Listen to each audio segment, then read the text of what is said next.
She was simply sitting in her proper seat. First class, valid ticket, quiet, undemanding. But then, a request was made.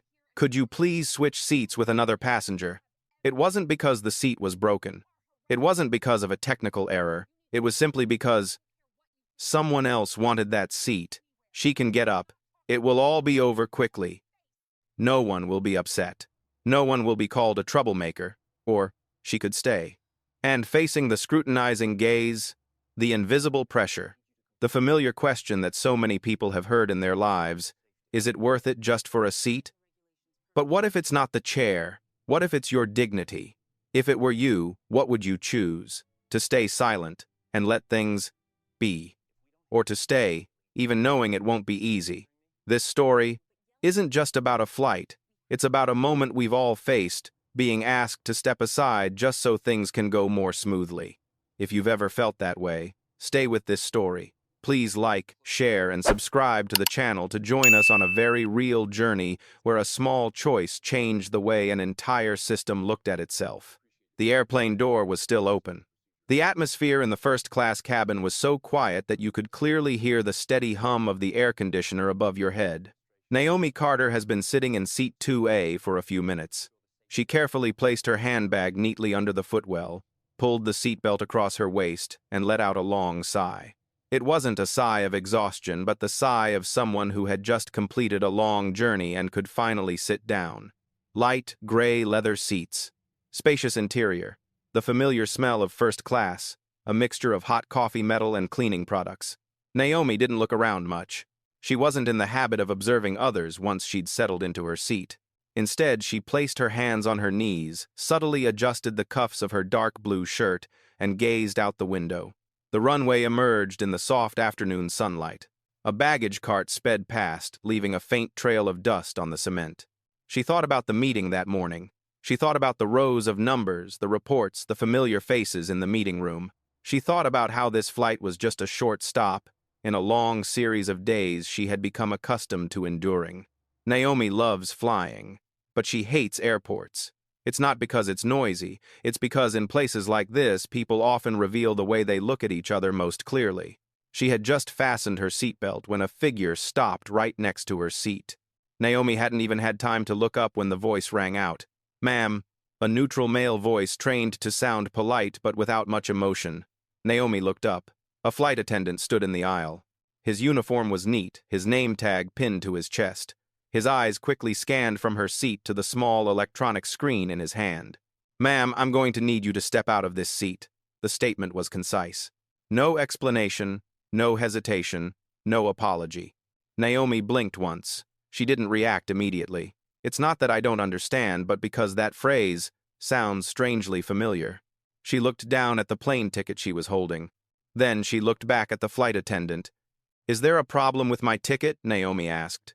Her voice was low and clear. Not high, not low. It didn't have a defensive tone at all. The flight attendant paused slightly, as if unaccustomed to being asked a question in return. "We need to adjust the seating," he said. "Just a small change." Naomi looked straight at him. Why the adjustment? There was a very brief silence, just a few seconds. But it was enough for Naomi to notice his eyes quickly darting behind her. She didn't need to turn around to know someone was standing there. In first-class cabins, even small movements carry significant meaning. Naomi slowly unbuckled her seatbelt, but did not stand up. "This is my chair," she said, her voice even. "If there's any mistake, could you please check it for me?" The flight attendant pursed her lips. The initial polite smile vanished, quickly replaced by a poorly concealed impatience. "Ma'am," he lowered his voice, but not to sound more gentle. "We need your cooperation." The word cooperation sounded like a disguised command. Naomi looked around. A few passengers began to take notice. A man in the seat opposite paused in the middle of folding a newspaper. A younger woman wearing large headphones glanced quickly and then turned away as if unwilling to get involved. Naomi sensed it. That familiar feeling when the surrounding space suddenly became colder. "Does anyone else need to switch seats?" she asked very softly. The flight attendant didn't answer immediately. He glanced behind him again. This time, for a longer time. Naomi turned around. A few steps away, a white couple stood right at the entrance to the compartment. They were impeccably dressed, expensive coats, neatly placed handbags in their hands. The woman crossed her arms, her gaze fixed on Naomi without any attempt to conceal it. It wasn't a curious look, nor was it one of annoyance. That's the look of someone who believes they deserve to be in that position. The woman tilted her head and whispered something to the flight attendant. Naomi couldn't hear clearly, but she didn't need to. She had heard things like this her whole life. "We always sit here. There must be a mistake. That's not her seat." The flight attendant turned around. "Ma'am," he said, his voice firmer this time, "we'll arrange a different seat for you. It's very comfortable." Naomi felt a chill run down her spine, not out of fear, but because of the cruel familiarity of this moment. She looked directly at the flight attendant. "You're asking me to leave the seat that's been assigned to me," she said slowly, "to make room for them." The flight attendant did not deny it. He simply said, "Please stand up." The airplane cabin was quiet. Naomi placed her hand on the armrest of the chair. She could feel the cool leather beneath her fingertips. A question formed in her mind very clear. Should I get up or should I stay? The story has only just begun. Naomi Carter has not yet gotten up. She wasn't deliberately being confrontational, nor was she trying to escalate the situation. She simply needed a moment to breathe to make sure her reaction wasn't driven by anger or wounded pride. She learned that a long time ago.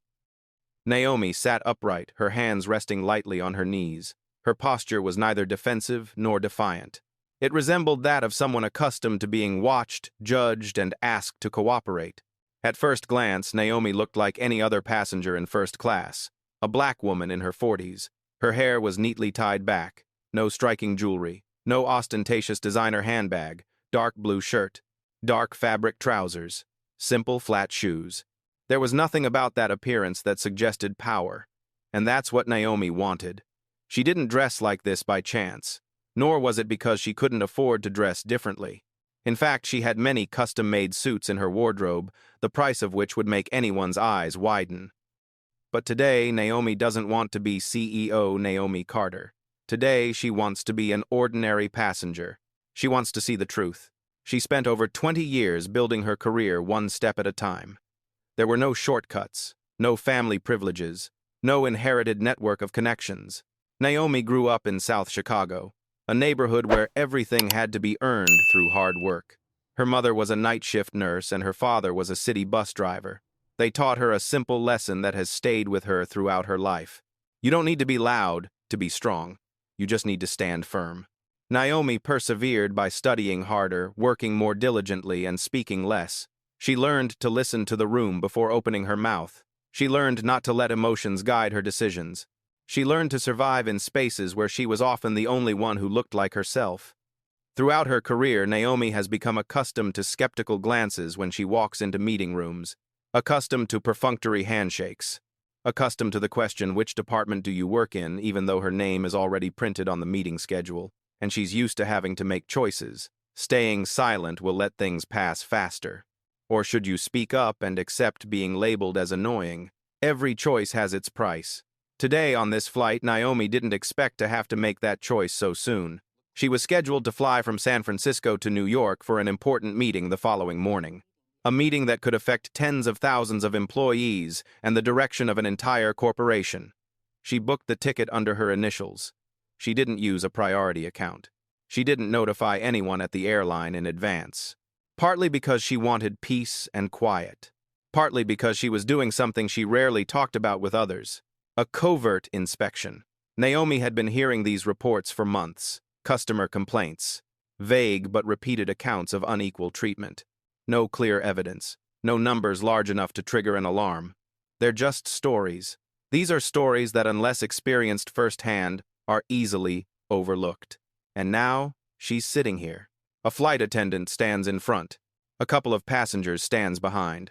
A small request, but one that doesn't apply to everyone. Naomi looked at Ethan Brooks. The small name tag on his chest was just clear enough for her to read.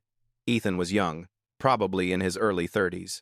He had a handsome face. He stood slightly leaning towards the couple behind him, although he was still facing Naomi. It was a very small detail, but Naomi noticed it.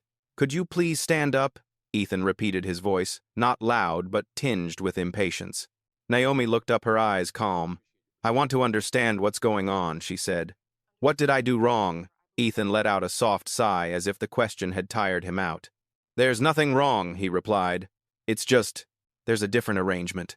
Naomi nodded. So what criteria were used to make that arrangement? The question fell into a void. Ethan didn't answer immediately. He glanced at the Whitman couple. Laura Whitman's lips curved slightly, a gesture so quick that almost no one else noticed. But Naomi saw it. She had seen such gestures throughout her career. Invisible signals transmitted in silence, telling others, we understand each other. Naomi felt a wave of exhaustion wash over her, not because it was such a big deal, but because it was all too familiar. She recalled another occasion many years ago when she was the vice president of finance. She walked into the airport waiting area with a younger, less experienced white colleague. The receptionist looked him straight in the eye and asked, "Sir, how can I assist you?" Naomi stood nearby. Ignored. She smiled. She said nothing. She let her colleague fix the situation. Then he apologized, saying he didn't realize it. Naomi believed him. But that doesn't make the memory disappear. Now that memory returns vividly in this airplane cabin. Which other seat is it? Naomi asked. Ethan answered more quickly this time, as if he had prepared for it. A seat in premium economy. Very comfortable. You won't have any inconvenience. Naomi smiled very slightly. Did you suggest that to anyone else? She asked. Ethan frowned slightly. Ma'am, I was just asking, Naomi said, her voice unchanged. Was anyone else on this flight offered a downgrade from first class? The air became heavier. Some passengers began paying closer attention. A man in the seat in front leaned back, pretending to adjust his seat, but actually listening. Naomi could feel her heartbeat. It wasn't fast. It was steady. She knew this moment was more important than others thought. It's not just about the seats. It's about how people are treated when they're not considered in the right place. Ethan lowered his voice. You're making things more difficult than necessary, he said. Naomi looked up. No, she replied. I'm just sitting in my seat. That statement was so simple it was almost harmless. But in this space, it's like a small stone thrown into a calm lake, and the ripples began to spread. The first-class cabin space gradually changed. Before that, everything had run smoothly like a ritual repeated thousands of times. The flight attendants moved quietly. Passengers spoke softly. The only noticeable sound was the sound of suitcases being dragged away at the cabin entrance. But from the moment Ethan Brooks stood beside Naomi Carter's seat, that rhythm was thrown off by half a beat. Naomi sensed that very clearly. She didn't need to look around to know eyes were on her. She heard a very soft whisper, a sigh, the gentle rustling of a leather chair as someone shifted position to get a better look. She was used to this feeling. That feeling when a room suddenly has a theme. Ethan stood slightly to the right, creating an invisible wall between Naomi and the walkway. He didn't touch her, but the distance was close enough to convey a silent message: this isn't over yet. Naomi pays attention to every little detail. The way Ethan positioned his feet, slightly leaning toward the Whitman couple. The way he held his tablet. The screen always turned away from Naomi. The way he avoided making eye contact whenever she asked a question. Those details might seem insignificant to others, but to Naomi, they mean a lot. She has spent her entire career reading in rooms like this.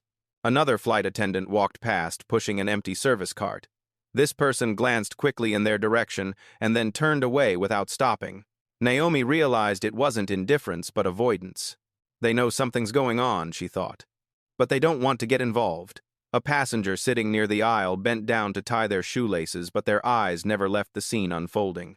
Another person picked up their phone, pretending to check messages, but the screen reflected images of Naomi and Ethan. Naomi doesn't blame them. She understood where the silence was coming from. In this society, people are taught from a very young age, don't complicate things more than necessary. Don't interfere when it doesn't directly concern you. Don't be a difficult person. Naomi had followed that rule before, many times.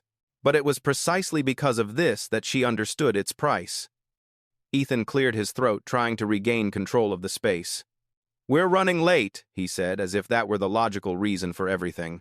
If you could cooperate more quickly, we wouldn't be affecting the other passengers. Naomi looked up. Are you sure I'm the one who's making you late? She asked. Her tone wasn't aggressive. It was just accurate. Ethan froze for a split second.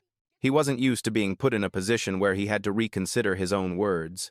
Behind him, Laura Whitman clasped her arms even tighter. She let out an undisguised sigh loud enough for Naomi to hear. "This is unbelievable," Laura said, her voice not exactly loud but sharp enough. "We just wanted to sit in our seats." Naomi turned her head, looking directly at Laura for the first time. "She's standing in my aisle," Naomi said, "and I'm sitting in my seat." The way she uses the word myself is very gentle yet clear. Michael Whitman, the man standing next to Laura, finally spoke. His voice was low, seemingly gentler than his wife's, but carried a familiar authority of someone accustomed to being listened to. "Perhaps you don't understand," Michael said. "We fly this route regularly. There are some unspoken arrangements." Naomi nodded. "I understand the unspoken arrangements perfectly," she replied. "And I also understand that my ticket clearly states this seat." Michael pursed his lips. He wasn't used to being answered so directly. Inside the airplane cabin, the silence grew heavier. Ethan looked around as if searching for support from others, but no one spoke up, no one stood up, no one opposed Naomi, but no one defended her either. "It's a very familiar void." Naomi leaned back in her chair, feeling its solidity. She recalled the first time she sat in the CEO chair many years ago. The room was just as silent then as the board waited to see what she would say. She learned that silence isn't always against you. Sometimes it's just waiting for you to decide who you are in that moment. Ethan took half a step back, then stepped forward again. He was losing his initial confidence. "Ma'am," he said, his voice firmer this time, "we're trying to resolve this amicably." Naomi looked at him, her eyes calm, polite to whom she asked. The question wasn't big, but it hung suspended in the air like a mirror. Ethan didn't answer. Naomi turned to look around the airplane cabin again. She saw a young, dark-skinned woman in the seat behind her, looking at her, her eyes filled with a questioning expression. It wasn't curiosity, but something akin to hope. Perhaps she's been in this situation before, Naomi thought. Perhaps she's wondering what would I do if I were in that situation. Naomi knew that sometimes it was enough for just one person not to stand up to make the whole room reevaluate how things worked. She turned to look at Ethan. "I don't mean to make things difficult for anyone," Naomi said, "but I need a clear reason, not a suggestion, not a secret arrangement." Ethan clutched the tablet tightly in his hand. His fingers were turning white. He was caught between two opposing forces on one side, a pair of familiar passengers with status and a history of spending habits. On the other, a woman he couldn't easily manipulate as he had initially thought. Ethan chose the way he was used to. "You'll be moved to premium economy," he said, his voice no longer gentle. "This is the flight crew's decision." A very faint "oh" sound came from somewhere. Naomi blinked once. At that moment, she felt something very familiar well up in her chest. Not anger, but the profound weariness of someone who had become all too familiar with being asked to sacrifice a little for the comfort of others. She thought of her mother, who had once stood for 12 hours on a night shift, only to have a patient complain about her coffee being cold. She thought of her father, who had been scolded for the bus being late due to traffic. They were also asked to cooperate. Naomi looked up and stared directly at Ethan. "Are you sure this is what you want to do?" she asked, her voice very low. Ethan interpreted the question in his own way. He thought Naomi was trying to scare him, trying to hold on. He didn't understand that for Naomi it wasn't a threat. That's an opportunity for things to stop before they go too far. The airplane cabin was eerily silent, and then Ethan made his decision. Laura Whitman was the first to break the silence. She took half a step forward, standing right in the space between Ethan Brooks and Naomi Carter. The gesture was so natural, as if she didn't need to ask anyone's permission. It was a habit of people who were used to never being rejected. "This is really wasting everyone's time," Laura said. "We paid for those seats." Naomi looked at her, her gaze unchanged. "Me too," Naomi replied. Laura tilted her head slightly, as if that answer wasn't among the possibilities she'd considered. She looked Naomi up and down, slowly, openly. It wasn't a hostile look, nor was it exactly contempt. It's a judgmental perspective, a quick, unconscious measure formed from decades of living in a world where everything is hierarchical. "You don't understand," Laura said, her voice softening slightly, but it was no less assertive. "We're regular customers. We have a relationship with the company." Naomi nodded. "Which relationship are you talking about?" she asked. Laura pursed her lips. She wasn't used to explaining things she believed everyone should understand. Michael Whitman stepped forward and gently placed his hand on his wife's arm. He turned to Naomi, trying to keep his voice calm. We didn't want to make things tense, Michael said. It's just that there are rules that aren't written on the tickets. Naomi tilted her head slightly. Do those rules apply to everyone? She asked. Michael didn't answer immediately. He glanced at Ethan as if expecting the flight attendant to step in and mediate on his behalf. Ethan felt the pressure mounting on him. He straightened up, cleared his throat, and tried to regain his professional tone. Mr. and Mrs. Whitman, Ethan said, turning to them first. Please allow me to handle this matter. The way he used the word deal with wasn't for Naomi, it was for them. Naomi noticed that. She also noticed how Ethan turned his back on her even though she was the one being asked to leave her seat. Ethan turned around this time, his voice carrying a practiced certainty. Ma'am, he said, we've already explained. This is a necessary adjustment. Naomi stared at him for a long time. You haven't explained, she replied. You've only given orders. That statement left Ethan speechless. This isn't a debate, he said quickly, as if trying to extinguish something that had just formed. This is flight crew instruction.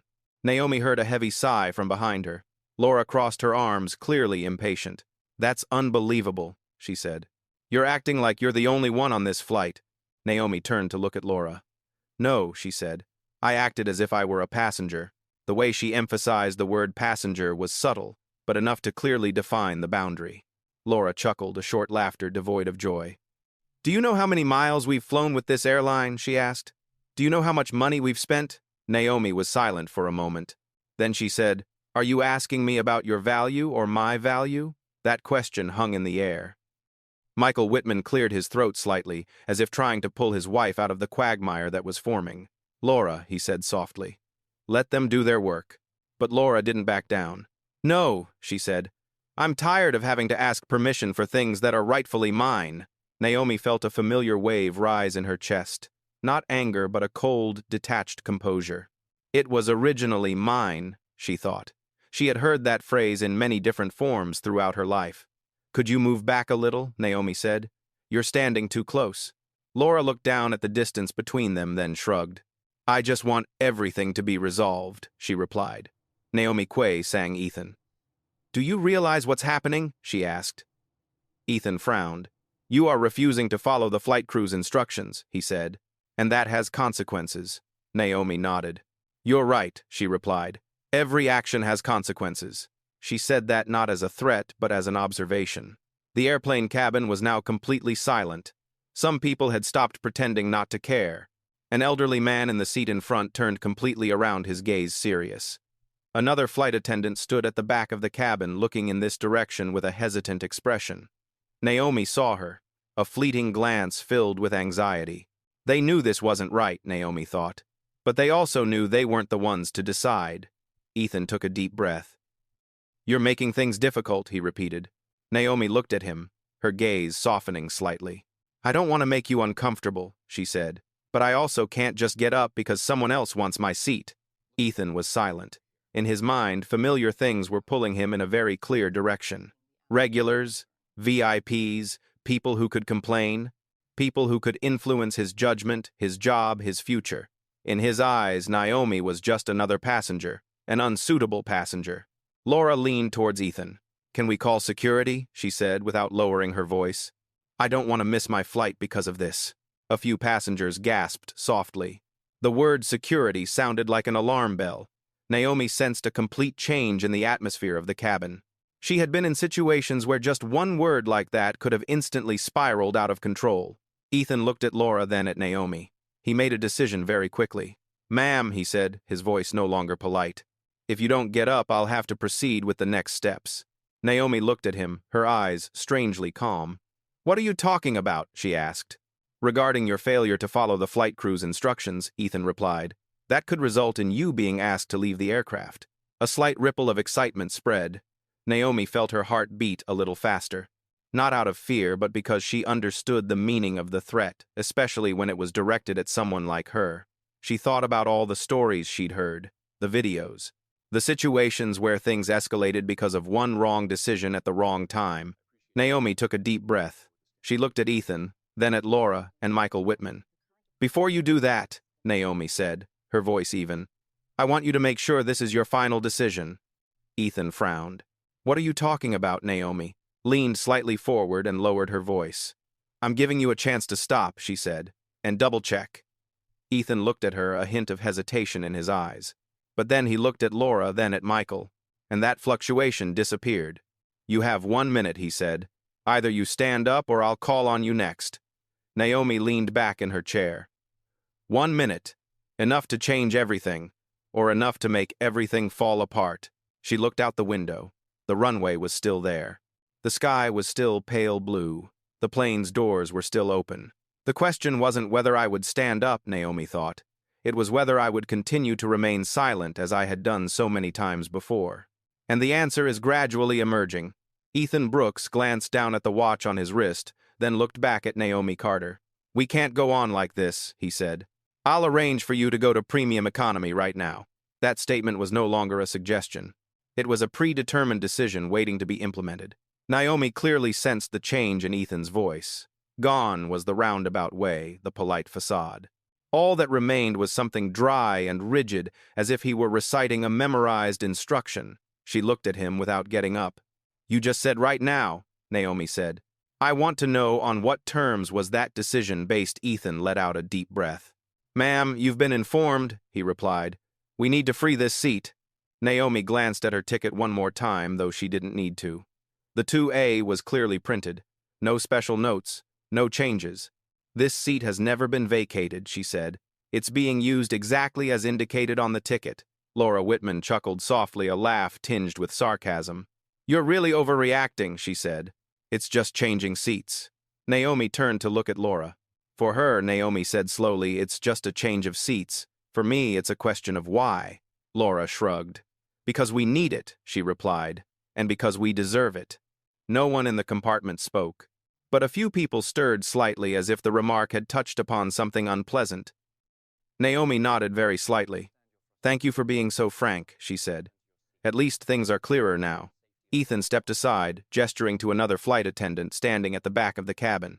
The young flight attendant stepped forward, looking flustered. She didn't look at Naomi, nor at the Whitman couple, but at the floor of the plane. "Get ready to help move the seats," Ethan said softly, but loud enough for Naomi to hear. Naomi felt a chill run down her spine, not because of fear, but because this moment is so familiar. She had witnessed similar preparations in other settings. At the entrance to an office building, in a hotel lobby, at a conference reception desk, it always begins with a request, then a vague explanation, and finally, action. Naomi glanced around the first-class cabin. Some passengers were no longer pretending to be indifferent. A middle-aged man frowned, clearly disapproving. An elderly woman gripped the armrest tightly, her eyes filled with unease. But nobody said anything. Their silence wasn't because they agreed. It was because they didn't want to be the next one. Naomi turned to look at Ethan. "You're turning a personal request into a collective action," she said. "Do you realize that?" Ethan didn't answer. He gestured to the flight attendant to take the seat card from the armrest of seat 2A. "Please stand up," he said. "We'll help you with your luggage." Naomi looked at her handbag. It was small, compact, nothing complicated. "Are you helping me?" she said, her voice unchanged. "Or are you helping them?" Ethan clenched his jaw. A flicker of annoyance crossed his eyes. "Ma'am," he said, "you're not cooperating." Naomi smiled very slightly. "No," she replied. "I just won't obey."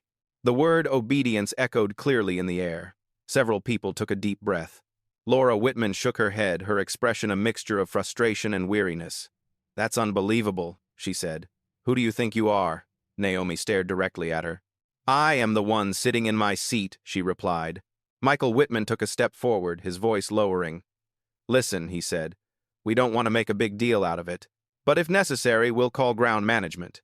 Naomi nodded. "You and your husband have the right to do so," she said. "And I also have the right to stay here until there is a legitimate reason." Ethan raised his hand and cut across. "That's enough," he said. "You're disrupting the flight." Naomi felt her heart rate quicken slightly.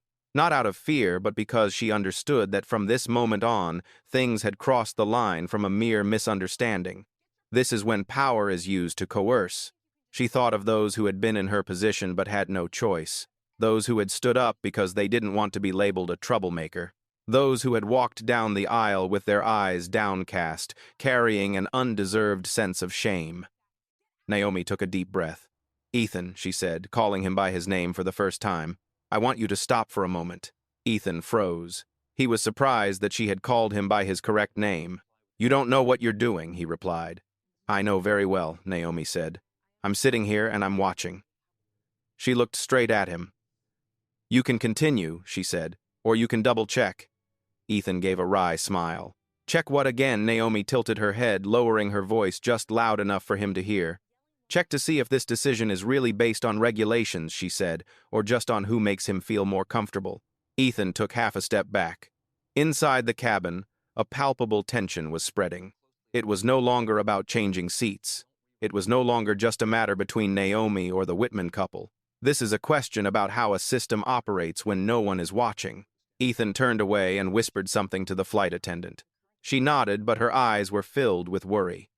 We're moving you to a new seat, Ethan said loudly, as if to put an end to any argument. This is the final decision. Naomi looked at him, her gaze so calm it was almost unsettling. Then she said, I won't get up. A small wave of commotion arose. Ethan froze. He wasn't used to being publicly rejected like this. You're forcing me to do things I don't want to do, he said, his voice already strained. Naomi nodded. Maybe, she said. But you're the one forcing me to leave my place. The airplane cabin was eerily silent. In that moment, Naomi knew that things had entered a new phase. There was no turning back now. She looked out the window again. The engine was still silent. The airplane door was still open. But she felt as if she were standing before another door invisible, leading to a choice she had avoided for too long. This time she thought, I won't go out. Naomi Carter remained seated. The airplane cabin was so quiet she could hear her own heartbeat in her chest. Not fast, not frantic, but clear. She was used to staying calm when things got tense. She had sat in boardrooms where a single wrong word could cost hundreds of millions of dollars. She had faced negotiations that dragged on for hours, where the other party deliberately remained silent to test her patience. But this moment is different. There was no slideshow, no secretary to take minutes, no lawyer sitting in the back, just her, a chair, and a request that someone thought she would grant, as she had done so many times before. Naomi looked down at her hands. They rested gently on her thighs, her fingers naturally intertwined. She realized she was clenching them a little tighter than usual. Stay calm, she told herself. Don't let your emotions lead you astray. But then another question crept in, subtle yet persistent. Why do I always have to be the one to stay calm? That question wasn't new. It had haunted her for years, creeping into those long nights when she sat alone in her office gazing out at the brightly lit city. She recalled her first appointment to a senior leadership position.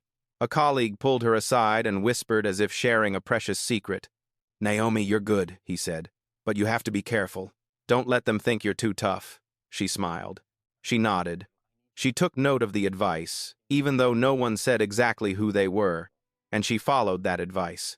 For many years, she learned to regulate her voice, lowering her volume when arguing, smiling even when interrupted, listening more than speaking.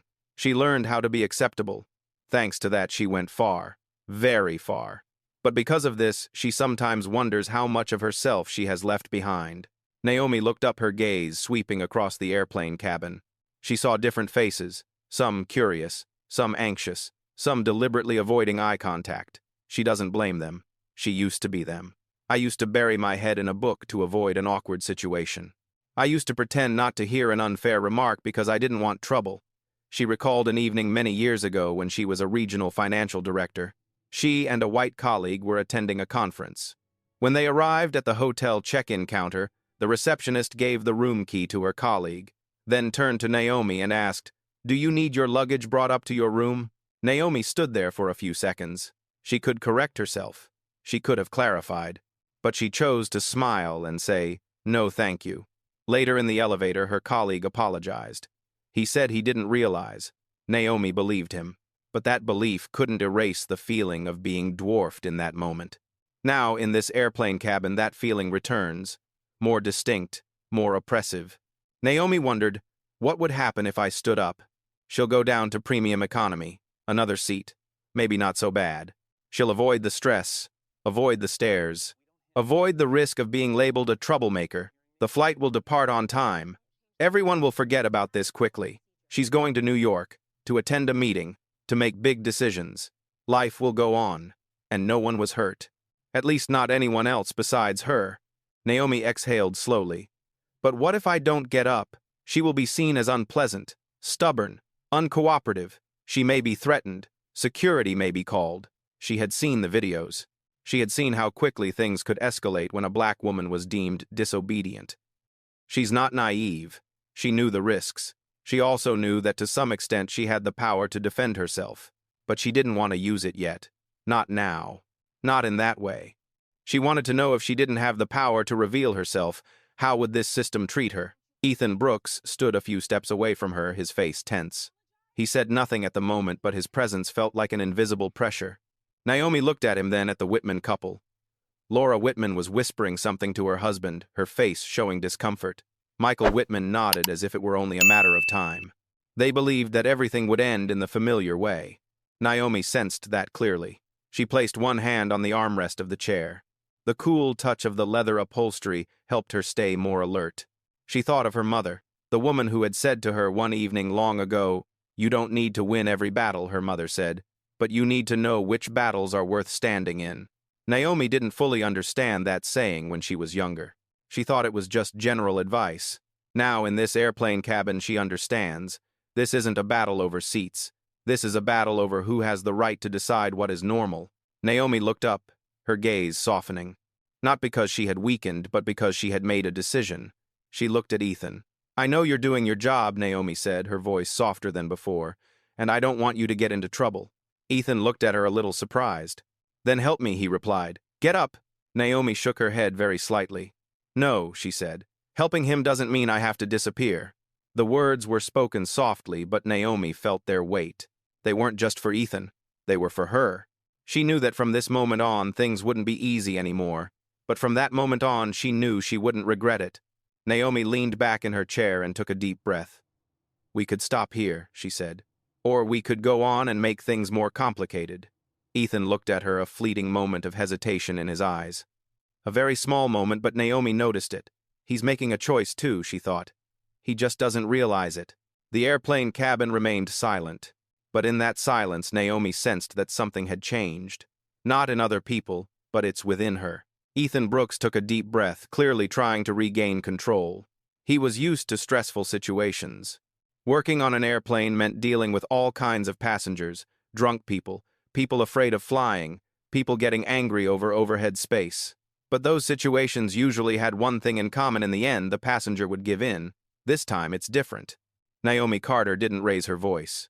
She wasn't angry. She didn't show any signs of panic. She just didn't get up. And that's what annoyed Ethan more than any other form of resistance. "Ma'am," he said, his voice lowering, carrying a severity he rarely displayed. "I need you to understand one thing." Naomi looked up, her eyes calm. "I'm listening," she replied.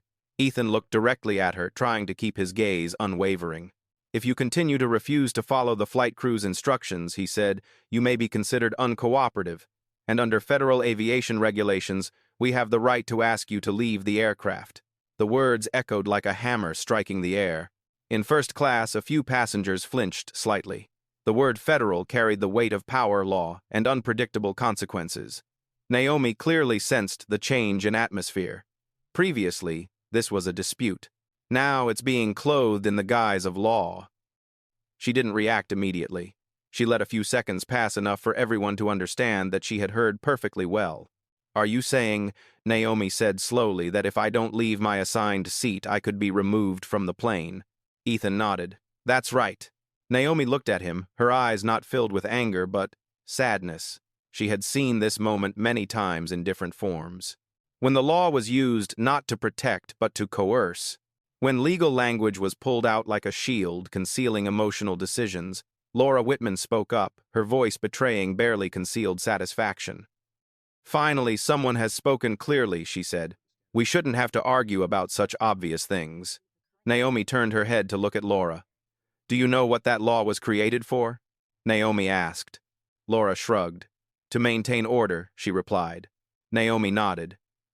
"That's right," she said. "To maintain order, not to maintain privilege." Laura frowned. "What are you talking about?" Naomi didn't answer her. She turned to look at Ethan. Are you sure you're applying this law fairly? Naomi asked. Ethan pursed his lips. You're refusing to follow instructions, he said. That's enough. Naomi looked around the airplane cabin. She saw tense faces.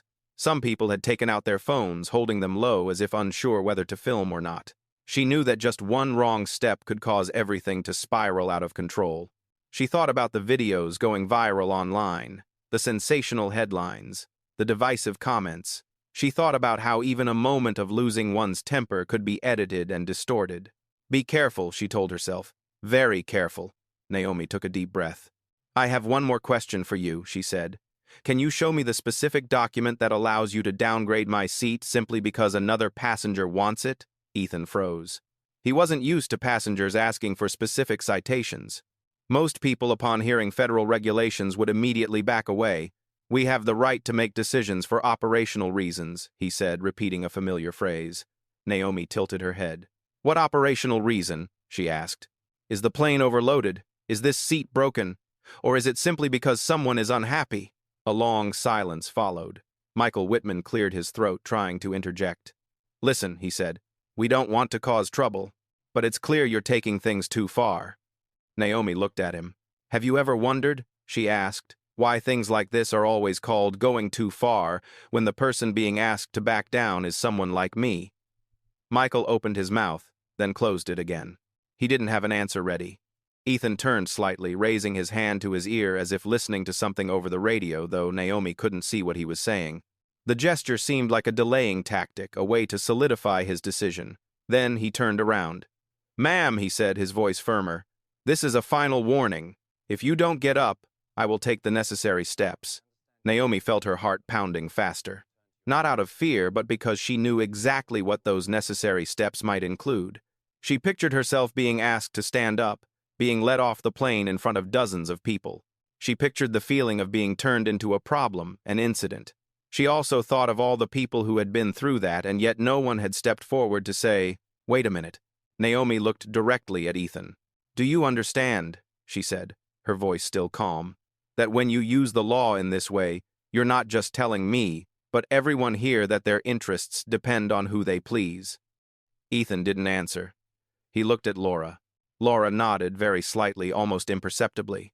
And in that moment Naomi understood. The decision was made beforehand. The law is merely a tool. Naomi leaned back in her chair and took a deep breath. Okay, she said. If you want to call the next step, go ahead. Ethan frowned. Are you challenging me? Naomi shook her head. No, she said. I'm holding my position. The airplane cabin vibrated very gently as if reminding us that time was passing. Ethan stood still for a few seconds, then turned and walked quickly towards the front of the cabin. He gestured to another flight attendant. Call for backup, he whispered, but Naomi heard him. Several passengers took a deep breath. One woman covered her mouth, her eyes filled with anxiety. Naomi felt a chill run through her, not because she regretted anything, but because she knew that from this moment on everything had passed the point of easy turning back. She looked out the window. The sky was calm, unaware of what was happening inside the cabin. The question now isn't about the seat, Naomi thought. It's about whether I'm ready to see it through. She placed both feet firmly on the floor. Her back was straight. Her hands rested on her thighs. Naomi Carter has made her choice, and this system is about to face it. Naomi Carter is not moving. But inside the plane, things had started to move in ways no one had predicted. Ethan Brooks strode quickly to the front of the cabin, where the curtain separating first class from the cockpit was still open. He said something very quickly to another flight attendant. His voice was low, urgent, and carried a tension that Naomi could immediately recognize. She couldn't hear the content, but she understood body language. This is no longer a normal situation. Naomi looked around. Some passengers had completely stopped pretending. More phones were in use. Not held high, but low enough to record audio and video if needed. A young man in the front seat leaned over to his friend and whispered, "Something's not right." Naomi heard that. She thought the same thing. But the wrong thing wasn't that she refused to stand up. It lies in how this system reacts when someone doesn't follow the familiar script. Ethan turned around. Sweat beaded on his forehead, even though the airplane cabin was air-conditioned.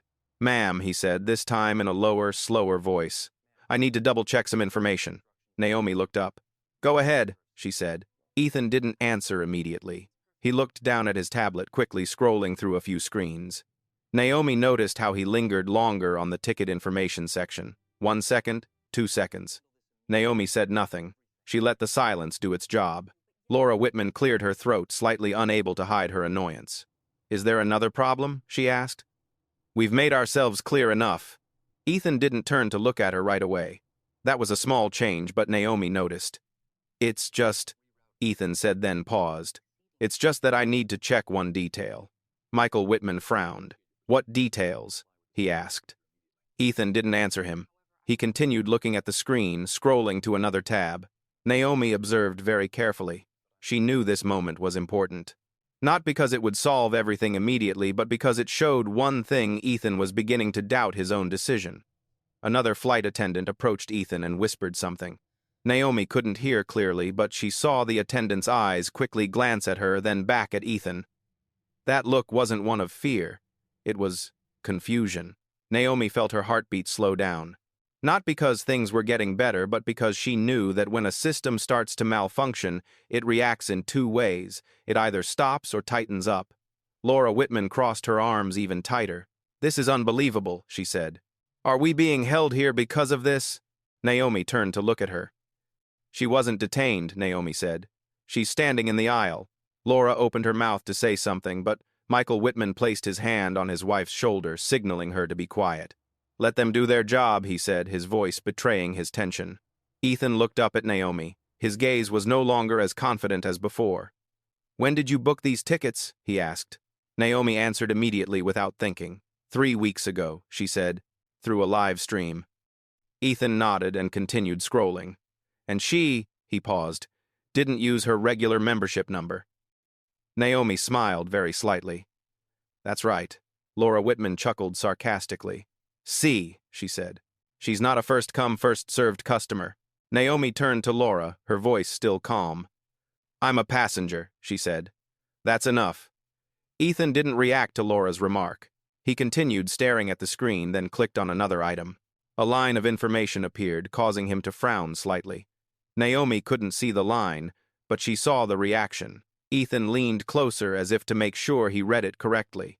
An unusually long silence ensued. "What's wrong?" Laura asked, her voice a little louder this time. Ethan didn't answer immediately. He looked at Naomi, then back at the screen. "Do you often fly anonymously?" he asked, his voice low. That question caused a slight stir among some passengers. Naomi tilted her head. "Occasionally," she replied. "I like to observe." Ethan paused. "Observe what?" he asked. Naomi looked at him, her gaze not sharp but deep. "The way people treat each other," she said. "When they think no one important is watching." The words spread through the cabin like a gentle wave. Some people started seeing Naomi differently, not because they understood who she was, but because they were beginning to realize that this woman was not ordinary in the way they had initially thought. Ethan swallowed hard. "What do you do for a living?" he asked, then seemed to realize the question was inappropriate. I'm just trying to understand," Naomi smiled. "I work in the field of decision-making," she said. Nobody laughed. Michael Whitman stared intently at Naomi as if he were truly looking at her for the first time. Laura Whitman remained silent, her gaze wavering. Ethan took a step back, his hand still gripping the tablet. "Please wait a moment," he said, his voice now completely different from before. "I need to confirm something." Naomi nodded. "Go ahead," she said again. Ethan turned and strode quickly forward, this time straight to the cockpit door. He knocked lightly, then bent down to speak to someone inside. The first-class cabin was enveloped in a profound silence. No more whispers. No more sighs. All that remains is to wait. Naomi leaned back in her chair, feeling her own breath. She didn't know exactly what would happen next, but she knew one thing: a door had opened. Not the cockpit door. Rather, it's a gateway to the perceptions of those around us. An older man in the front seat turned around, looked at Naomi, his gaze no longer as annoyed as before. "Are you all right?" he asked very softly. Naomi smiled. "I'm fine," she replied. "Thank you." Laura Whitman watched the scene, her lips pressed together. She said nothing, but her initial confidence was no longer intact. Naomi looked out the window.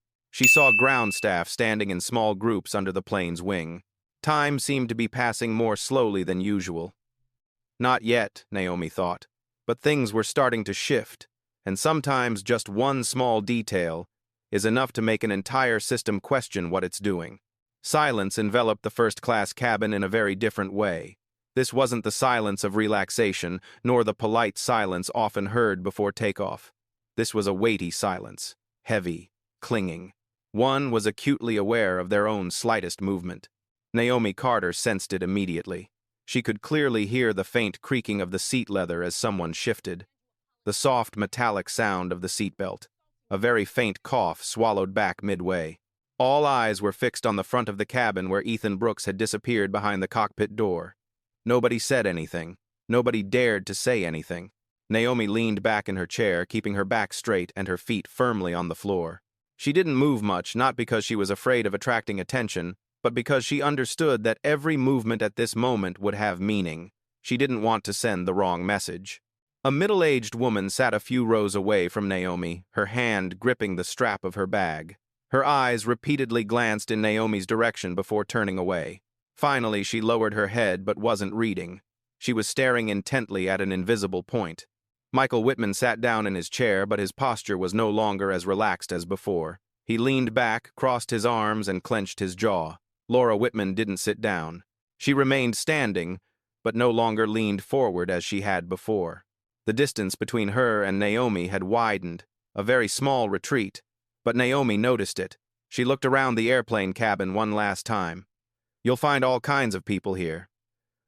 Business people, people visiting family, business travelers, retirees. These people may not know each other, but they're all sharing a moment that none of them will ever forget. Naomi knows this feeling. She had sat in rooms where everyone was silent, waiting for a decision from behind closed doors. She knew that in moments like these, what was most unsettling wasn't the outcome, but the uncertainty. Another flight attendant walked past the cabin, her footsteps lighter than usual. She avoided Naomi's gaze, but Naomi didn't feel offended. She saw anxiety in her eyes. They're also trapped in this system, Naomi thought, just in a different location. A young passenger in an aisle seat was bent over his phone, his fingers gliding rapidly across the screen. Naomi guessed he was texting or taking notes or preparing to post something if things went any further. She didn't blame him. In this world, people learn to record everything because the truth isn't always heard without evidence. Naomi placed her hands on her thighs and took a deep breath. This is the hardest part, she thought. Not when people start shouting, but when everything goes quiet. She thought about the times she had remained silent in the past. Times she had chosen not to speak because she thought it wasn't worth it, or it wasn't the right time, or it wasn't safe. She doesn't regret any of those times. Each choice had its own context. But she also knows that it was the accumulation of those silences that created moments like this. A society where people are accustomed to someone else giving up their seat. Naomi glanced at Laura Whitman. She was staring straight ahead, her lips pressed together. Gone was the triumphant look. Gone was the initial confidence. Only a mixture of discomfort and confusion remained. Michael Whitman leaned towards his wife and whispered something. Naomi couldn't hear clearly, but she shook her head, looking displeased. She noticed something interesting. When privileges are delayed, those accustomed to them become very awkward. Naomi didn't feel any sense of satisfaction. In fact, she felt sad. She didn't want anyone else to be in this situation. Not Laura, not Ethan, not the other passengers. She just wanted a system that did its job properly. An older man in the front seat, who had asked Naomi if she was all right earlier, turned around again. He hesitated, then spoke very softly. You know, he said, I've been flying with this airline for over 20 years. I've never seen anything like this. Naomi smiled slightly. Perhaps, she replied, it's just that he hasn't been in my position before. The man remained silent, then nodded. His expression changed as if he had just understood something he had never considered before. The airplane cabin fell silent again. Time seemed to slow down. Naomi didn't know how many minutes had passed. 3 minutes, 5 minutes, 10 minutes. On an airplane, time often loses its familiar form. She looked out the window. A ground staff member was talking to a colleague, gesturing toward the front compartment. A luggage trolley drove past. Everything outside is normal, not inside. Naomi felt a wave of exhaustion wash over her, but she didn't let it overwhelm her. She knew that if she showed signs of exhaustion now, the system would interpret it as a weak signal. She thought of a question that many people are probably asking themselves. Why doesn't she just get up and finish? Naomi understood the question. She had asked herself that question many times in her life. The answer isn't always obvious. But today, in this airplane cabin, her answer is, because there are things that can no longer be resolved through compromise. Another flight attendant appeared at the front of the cabin, whispering to her colleague. Naomi saw their eyes dart quickly toward her, then away. No malice, just anxiety. They're waiting for someone to make a decision, Naomi thought. And that person isn't here. Ethan Brooks hasn't returned yet. His absence began to speak volumes. Michael Whitman glanced at his watch, then let out a long sigh. Laura Whitman sat down in her chair, her back stiff, her hands gripping the armrests tightly. Some passengers began shifting positions as if trying to relieve tension in their bodies. But no one said anything. No one stood up. No one left the cabin. Naomi realized that in this moment, she was no longer the only one being watched. The entire system was being watched. And that makes people uncomfortable. She wondered what Ethan was saying in the cockpit. She wondered what questions were being asked. She wondered if someone somewhere else in this structure was beginning to look at the situation from a different perspective. Naomi didn't know the answer, but she knew this silence wouldn't last forever. Either it will end with a concession from her side, or it will end with a decision that nobody in this compartment expects. She closed her eyes for a moment, then opened them. Her gaze remained steady. Just one more step, she thought. Then everything would have to be revealed. Ethan Brooks returned to the first-class cabin faster than Naomi had anticipated. The moment the cockpit door closed behind him, the entire cabin fell silent. Whispers ceased. Eyes that had been tense were now focused entirely on a single point. Ethan walked away decisively, but Naomi sensed something had changed. It's not about the gate, it's about the rhythm of breathing. He stopped just one step away from Naomi's seat, 2A. The distance was close enough that this confrontation was no longer ambiguous. "Ma'am," Ethan said, his voice lower and slower than before, "I need you to stand up right now. No explanation, no choice, just an order." Naomi looked up, her eyes calm. "Have you confirmed it yet?" she asked. Ethan clenched his jaw. "We have confirmed that he said she did not follow the flight crew's instructions." Naomi nodded very slightly. "And have you confirmed the reason for that instruction?" she asked further. Ethan didn't answer directly. "You are disrupting the operation of the flight," he said. "If you don't get up, I will have to ask you to leave the plane." The word "leave" fell into the compartment like a heavy object. A woman in the back seat covered her mouth slightly. An older man frowned, clearly disapproving, but remained silent. Laura Whitman smirked. Finally, she said softly, but loud enough for a few to hear, "It's almost all over." Naomi didn't look at her. She looked directly at Ethan. "I'm not going to get up," Naomi said. The words weren't loud, they weren't dramatic, but they carried a decisiveness that seemed to freeze the space around them. Ethan froze for a very brief moment. "What did you just say?" he asked. "I said," Naomi repeated, "I'm not getting up." Ethan took a deep breath. "Do you understand the consequences of this?" he asked. Naomi nodded. "I understand," she said. "I understand very well." She understood that she might be asked to leave the plane. She understood that this moment could be recorded, edited, and interpreted in ways she couldn't control. She understood that just one wrong move could cause everything to spiral out of control. But she also understood something else equally clearly. If she stands up now, everything that has happened will be confirmed as normal. Ethan looked at her, his gaze beginning to harden. He raised his hand to the walkie-talkie. "Cabin crew requesting assistance," he said briefly. A slight murmur spread through the room. Several passengers sat up straight as if bracing themselves for something unpleasant. Naomi felt her heart rate increase, but she kept her breathing steady. She looked around the airplane cabin again. These faces. These people. She wondered how many of them had faced the same choice she was facing today. How many people chose to stand up? How many people chose to remain silent? Naomi turned to look at Ethan. "Mr. Ethan," she said, her voice still low and clear, "before you do the next thing, I want you to answer one question for me." Ethan hesitated for a moment, then said, "It'll be quick."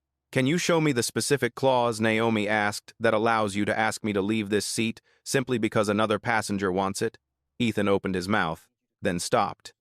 He didn't have the answer. Laura Whitman frowned. "This is ridiculous," she said.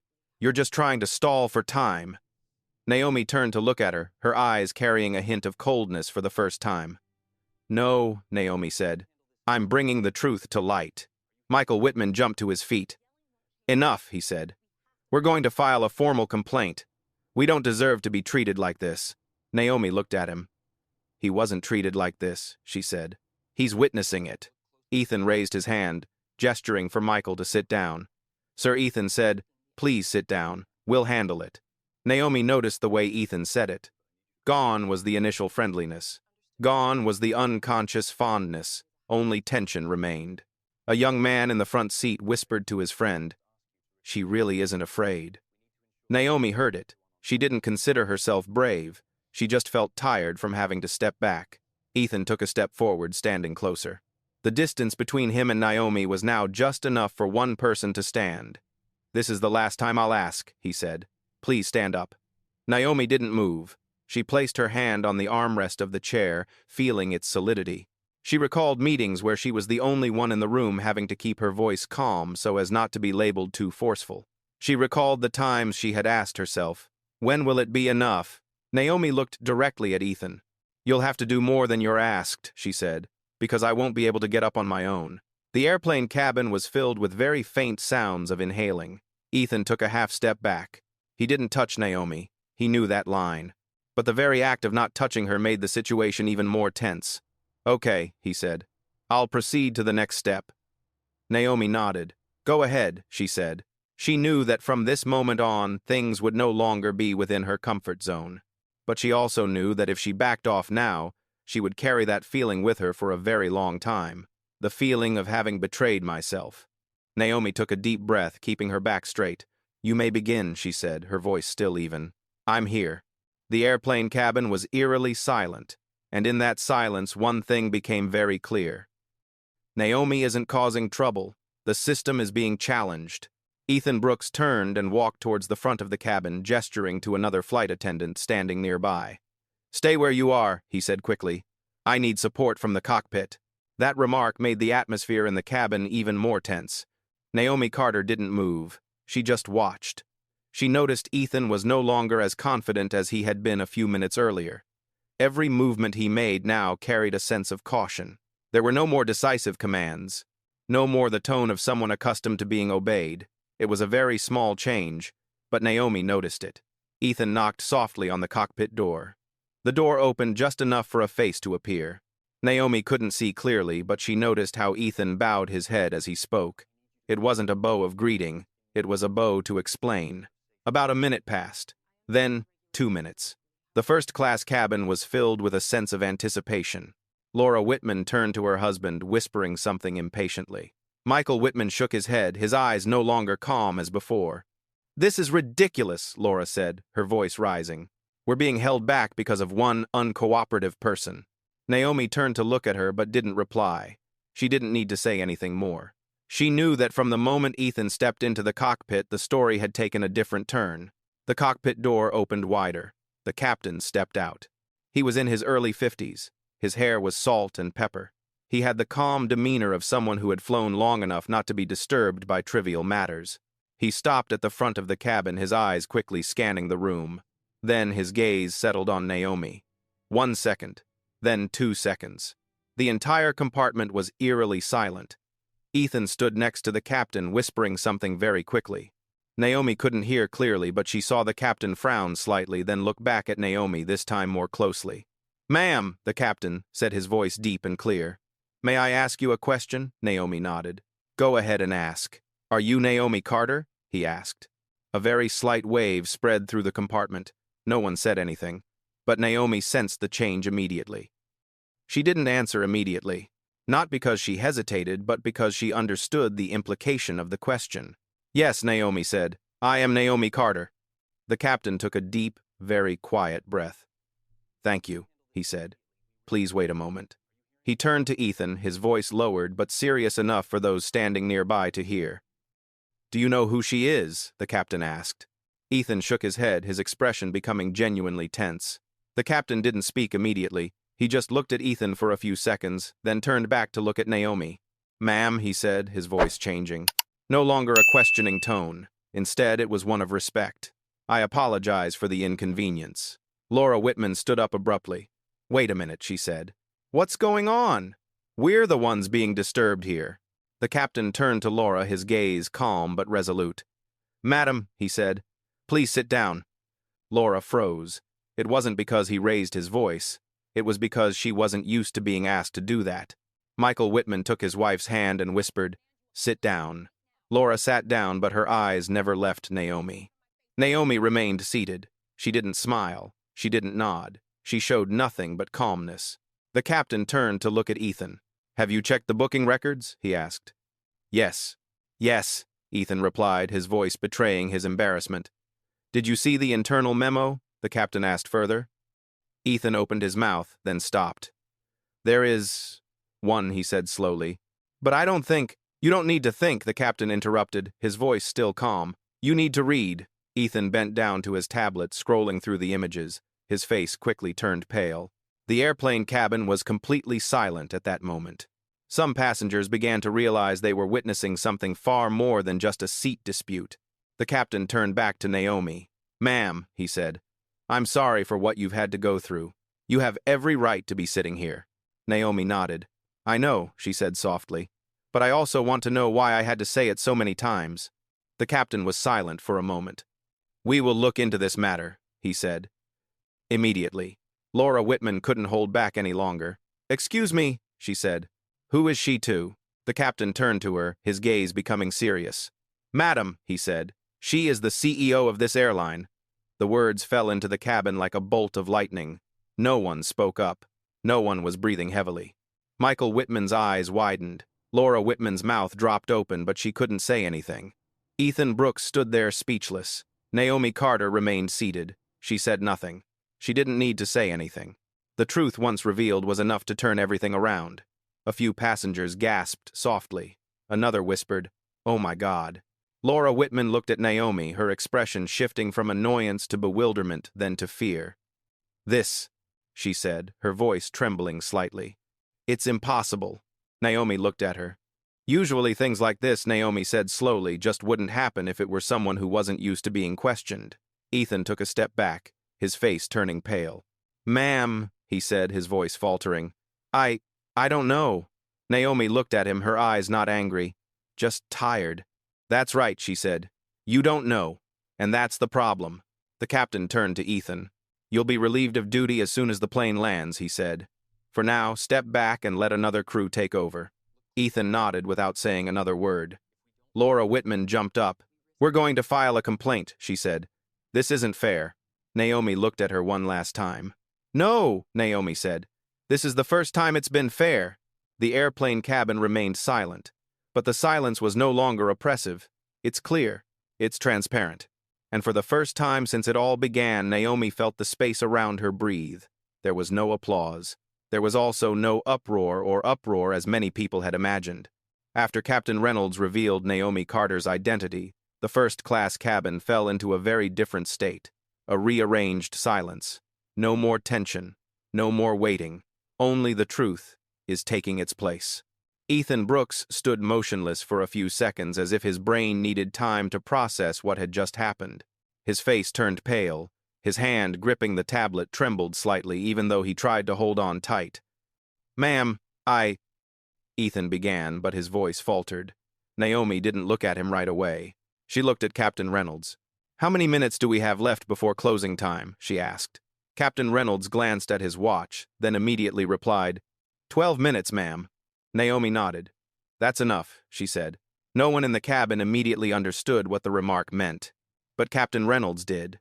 He turned and spoke quickly to another flight attendant standing nearby. "Call corporate security," he said, "and notify operations control." His voice wasn't loud, but the way he spoke didn't allow anyone to ask questions. Laura Whitman jumped to her feet again. "Wait a minute," she said. "This is going too far. We were just asking for our seats." Naomi turned to look at her, her eyes calm. "She didn't ask," Naomi said. "She pressured me." Laura froze. "What's the difference?" she snapped. Naomi answered immediately, her voice not loud but very clear. "The difference," she said, "is that asking allows others to say no. Pressuring them doesn't." Michael Whitman stood up, placed his hand on his wife's shoulder, and tried to pull her back down to sit. "Laura," he said softly, but his voice was strained. "That's enough." Laura sat down, her face flushed. She looked at Naomi with a mixture of anger, embarrassment, and bewilderment. Ethan Brooks took a deep breath, trying to regain his composure. "Mrs. Carter," he said, his voice dropping significantly. "I'm sorry for Naomi," raised her hand gently but firmly. "You don't need to apologize to me," she said. "You need to take responsibility." Ethan paused. Naomi Quay sang Captain Reynolds. "I want a full report after the flight," she said. "Not through the usual HR department." Captain Reynolds nodded. "I'll make sure," he replied. Naomi turned to look at Ethan. For the remainder of the flight, she said, he will not have any contact with passengers. Ethan opened his mouth to say something, then stopped. He nodded, took a step back, then another. Another flight attendant stepped forward to take his place near the front cabin. The change happened very quickly. No drama, no lengthy explanations, just a process. An elderly man in the compartment let out a long sigh, as if only now did he dare to breathe. A young woman whispered to her friend, "Finally, it's right." Naomi heard it, but she didn't turn around. She didn't need that confirmation. She looked around the compartment again, but with a different gaze. No longer the gaze of someone being observed. Rather, the gaze of someone assessing a newly revealed system. Laura Whitman shifted in her chair, clearly unaccustomed to being ignored. "We will file a complaint," she said, her voice lower this time, but still sharp. "We have a very long flying history with the airline." Naomi turned to look at her. "That history will be examined," Naomi said. "The whole thing." Michael Whitman turned to his wife and whispered urgently. "Stop it," he said. "You're making things worse." Laura bit her lip, saying nothing more. Captain Reynolds took a step forward. "Mr. and Mrs. Whitman," he said, "for the remainder of the flight, please follow the flight crew's instructions. Otherwise, we will record a violation." Michael Whitman nodded immediately. "We understand," he said. Laura said nothing, but her silence now carried no defiance. Naomi leaned back in her chair, feeling its solidity. She didn't feel victorious, nor did she feel relieved in the way most people would expect. She felt awake. A new flight attendant approached Naomi and bowed slightly. "Mrs. Carter," she said, "do you need any water or anything?" Naomi looked at her and smiled very slightly. "A glass of water is enough," she said. "Thank you." Her voice was no different than before, not more authoritative, not colder, just more appropriate. The flight attendant nodded and left. A few passengers watched the scene, not with curiosity, but with quiet contemplation. They had just witnessed something rare. Power doesn't need to be loud. Ethan Brooks stood at the back of the compartment, his back straight but his face tense. He wasn't looking at Naomi. He was looking down at the floor. Naomi didn't know what he was thinking, but she knew this moment would haunt him for a long time. She wasn't happy about that. She only hoped he would remember. Captain Reynolds returned to the cockpit. Another flight attendant pulled the curtains shut. First-class cabins gradually returned to their takeoff readiness, but nobody in the cabin thought that things had returned to normal, because the old normal is no more. Naomi looked out the window. Ground staff began retracting the stairs. The airplane door was about to close. Justice doesn't need to be loud, she thought. It just needs to not turn away. The plane began to taxi onto the runway. The familiar sound of the engine gradually grew louder, steady like a deep, drawn-out breath. First class had returned to its usual state of order. Seat belts were fastened, luggage was in place. Everything looked as if nothing unusual had just happened. But deep inside each of us, something remains unsettled. Naomi Carter felt that very strongly. She leaned back in her chair, her eyes fixed straight ahead. The glass of water sat neatly on the small table in front of her, untouched. She wasn't thirsty. She just needed a few minutes for things to calm down. Not for the airplane cabin, but for herself. She knew that when the adrenaline wore off, true emotions would begin to emerge. A lingering weariness, a vague sadness, and a very clear sense of alertness. Naomi didn't see herself as a winner, nor did she see herself as a victim. She simply saw herself having just gone through a moment that shouldn't have existed, but which occurred all too often. She looked towards the back of the compartment. Ethan Brooks stood there, hands clasped in front of his stomach, back straight. He looked more like an employee waiting for his shift to end than someone who had just experienced the biggest career shock of his life. Naomi noticed a small detail. Ethan stopped looking at his phone. He stopped looking at the passengers. He looked down at the floor. It wasn't because he was embarrassed. It was because he was deep in thought. Naomi recognized that look. She had seen it in the mirror years ago when she realized she had been silent at a moment when she should have spoken. She didn't know what Ethan was thinking, but she guessed a few questions were repeating in his head. What did I do wrong? Did I really believe I was right? Or did I just do the easiest thing? Those questions aren't pleasant, but they're necessary. Laura Whitman sat motionless in her chair, her hands resting stiffly on the armrests. She didn't speak to anyone. She didn't open a magazine. She didn't look at her phone. Her face was slightly flushed, whether from anger or embarrassment was unclear. Michael Whitman leaned towards his wife and whispered, "You should let this go." Laura didn't answer. After a moment, she spoke in a low voice. "I've never been told no in that way before." Michael let out a long sigh. Perhaps he said, because no one has had the opportunity before. Laura didn't answer. But for the first time since it all began, she didn't argue. Naomi heard the conversation even though she wasn't trying to. It came to her naturally, like how small truths often reveal themselves after a big wave has passed. She didn't feel any sense of satisfaction. She just felt tired. A flight attendant walked down the aisle, checking the seatbelts. As she approached Naomi, she paused for a longer time than usual.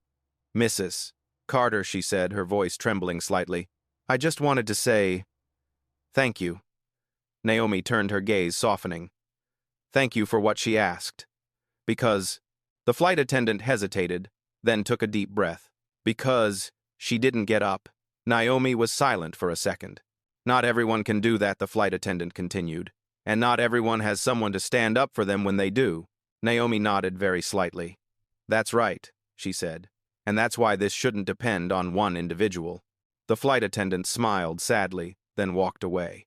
Naomi watched her, a feeling she couldn't quite name welling up inside her. Not pride, but a stark reminder of the responsibility she carried. Not just as an individual, but as someone who has the power to change the system. The plane accelerated. The pressure gently pushed Naomi against the back of her seat. She felt the moment the wheels lifted off the ground, a very familiar lift, but today it carried a different meaning. She closed her eyes for a moment. Takeoff, she thought. Not just an airplane. As the plane stabilized, the cabin gradually returned to its normal rhythm.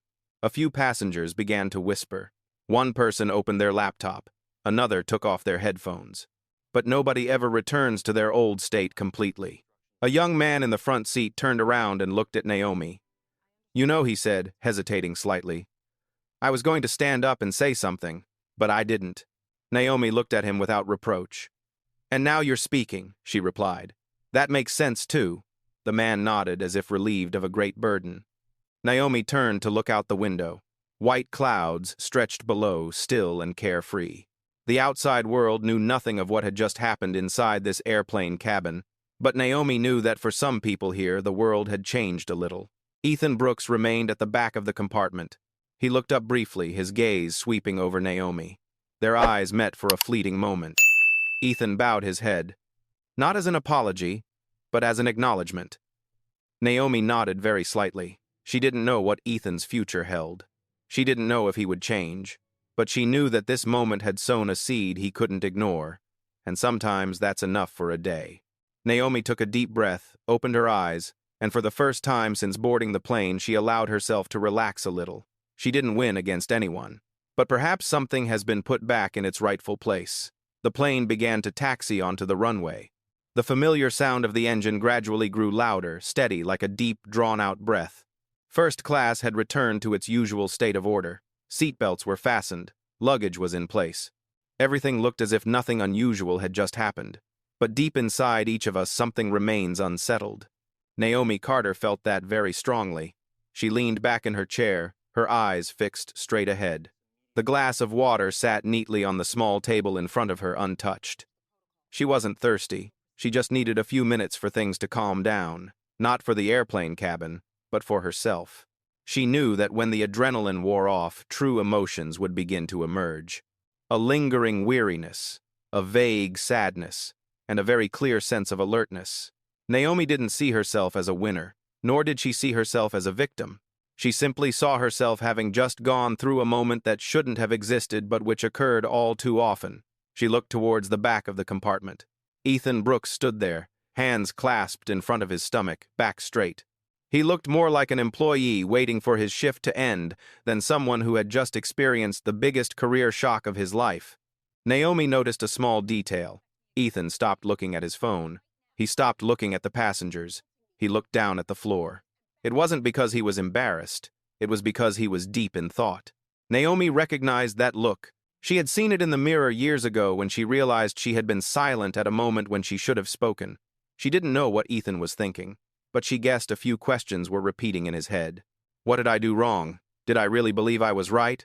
Or did I just do the easiest thing? Those questions aren't pleasant, but they're necessary. Laura Whitman sat motionless in her chair, her hands resting stiffly on the armrests. She didn't speak to anyone. She didn't open a magazine. She didn't look at her phone. Her face was slightly flushed, whether from anger or embarrassment was unclear. Michael Whitman leaned towards his wife and whispered, "You should let this go." Laura didn't answer. After a moment, she spoke in a low voice. "I've never been told no in that way before." Michael let out a long sigh. Perhaps, he said, because no one has had the opportunity before. Laura didn't answer. But for the first time since it all began, she didn't argue. Naomi heard the conversation even though she wasn't trying to. It came to her naturally, like how small truths often reveal themselves after a big wave has passed. She didn't feel any sense of satisfaction. She just felt tired. A flight attendant walked down the aisle, checking the seatbelts. As she approached Naomi, she paused for a longer time than usual. "Mrs. Carter," she said, her voice trembling slightly.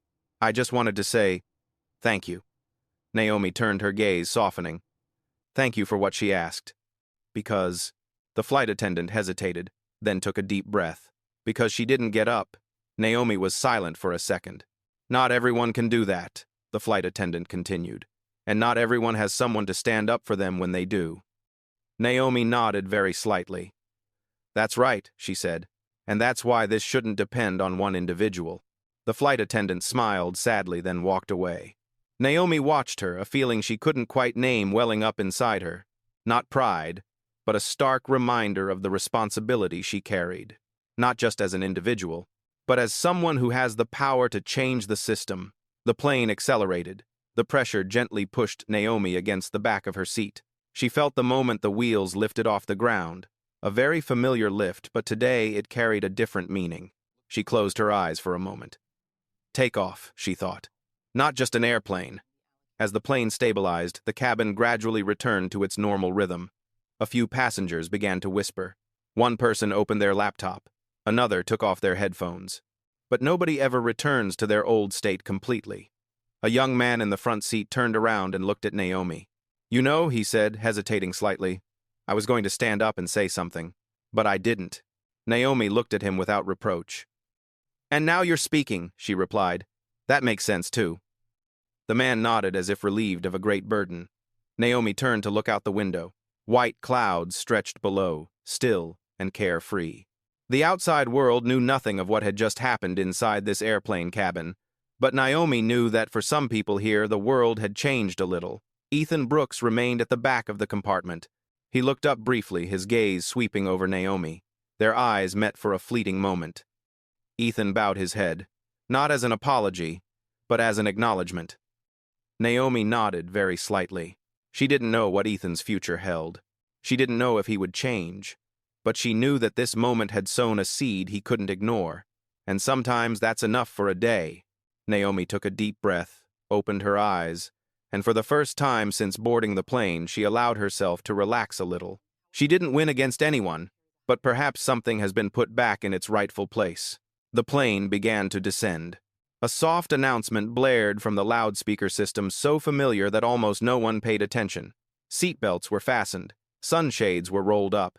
New York City gradually unfolded below patches of light and shadow interwoven like an unfinished painting. Naomi Carter looked down at the city with a very different feeling. It's not the feeling of someone about to arrive at work. It's not the feeling of a CEO preparing to embark on a packed schedule. Rather, it's the feeling of someone who has just gone through something very real. She placed her hand on the armrest of her seat, feeling the gentle vibrations of the plane as it passed through the last layer of clouds. She realized she was breathing slower, deeper. So it's almost over, she thought. It wasn't the flight. It was the moment. Naomi glanced at the first-class cabin one last time. Everyone was preparing for landing. Some were adjusting their jackets. Some were packing up their belongings. Everything seemed so normal that if someone walked in at this moment, They wouldn't be able to guess what had happened just a few hours earlier. But Naomi knew this normalcy was no longer the same as the old normalcy. Ethan Brooks remained at the back of the compartment. He didn't have much to do now. Just be present. But his posture was different. No longer stiff, no longer defensive. When the plane shook slightly again, Ethan looked up, gazing straight ahead. His eyes briefly swept over Naomi, then settled on her. He hesitated for a moment. Then he stepped forward. Not fast. No rush. He stopped just far enough from Naomi's seat so as not to intrude, but far enough to talk. "Mrs. Carter," Ethan said, his voice low. "I know. I'm no longer in a position to say this." Naomi turned to look at him. "Go ahead and say it," she replied. Ethan swallowed hard. "I've worked here for 11 years, he said. "I think I understand the customers. I think I understand what fairness is." He paused, took a deep breath. "Today," he continued, "I realize there are many things I haven't seen." Naomi remained silent. She let him finish speaking. "I didn't mean to hurt her," Ethan said. "But I understand. Intention doesn't erase impact." Naomi nodded very slightly. "Yes," she said. "It can't be erased." Ethan bowed his head. "I don't expect your forgiveness," he said. "I just wanted to say that I will remember this moment." Naomi looked at him, her gaze neither harsh nor weak. "If you remember," she said, "then that makes sense." Ethan nodded. He said nothing more. He stepped back, returning to his position. Naomi watched him go. She didn't know what Ethan's future held. But she knew that some lessons didn't need to be written down to survive. Laura Whitman sat still in her seat, her gaze fixed straight ahead. She didn't look at Naomi. But Naomi could clearly sense her presence, just as they had sensed each other since the beginning of the flight. As the plane descended, Laura turned to her husband and whispered, "I've never thought about this in that way." Michael Whitman nodded. "Me too," he said. The words weren't loud, not dramatic, but Naomi heard them, and she understood that for some people it was a very big step. The plane touched down. A gentle touch, yet clear enough for everyone to feel. A few scattered claps broke the silence, then faded away. Not because of the recent event, just the familiar human reaction when a journey ends safely. Naomi fastened her seatbelt until the plane came to a complete stop. She looked out the window and saw ground staff preparing to receive passengers. Life went on. She knew that when she stepped off this plane, the world wouldn't change completely. Small injustices would still exist. Awkward moments would still repeat themselves somewhere.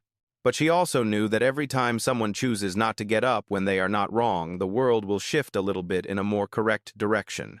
When the seatbelt sign went off, passengers began to stand up and retrieve their luggage. Naomi remained seated for a little longer. Not because she was tired, but because she wanted to savor this feeling for a few more seconds. The feeling of having stayed. A young flight attendant approached and bowed slightly. "Good day, Mrs. Carter," she said. Naomi smiled. "Me too," she replied. Naomi stood up, picking up her handbag. As she walked out into the aisle, a few passengers looked at her, not with curiosity, but with a very quiet respect. No one applauded, no one said anything loudly. But their eyes said it all. As Naomi stepped through the airplane door, she paused for a very brief moment. She turned her head to look back at the cabin one last time, not to remember seat 2A, but to remember the moment I chose to stay. Then she walked away. This story has no winners or losers, only those who have seen themselves a little more clearly, and sometimes that's enough to get you started. This story isn't really about who sits in which seat on a flight. It's about something deeper, something more familiar, the right to be in your rightful place in life. Many people, especially those who have lived long enough, understand this feeling well. The feeling of being told to give in a little to keep the peace. Being advised to stay quiet because it's not worth getting worked up about. Being told that it's just a small matter. But the danger doesn't lie in a single act of compromise. It lies in our habit of leaving our place in the family, at work, in society. The story reminds us that dignity is not lost in one big moment. It is lost gradually in small moments.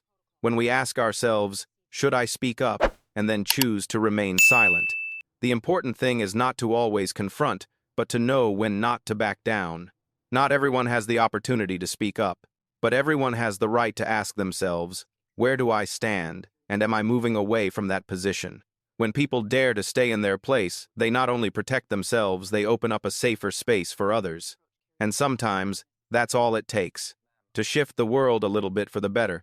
Thank you for taking the time to listen to this story. If it reminds you of a moment in your life, know that you are not alone. Please if you empathize, share this story with someone you cherish, and subscribe to the channel to continue listening to and telling stories that are very real but that really need to be told. We are here for you.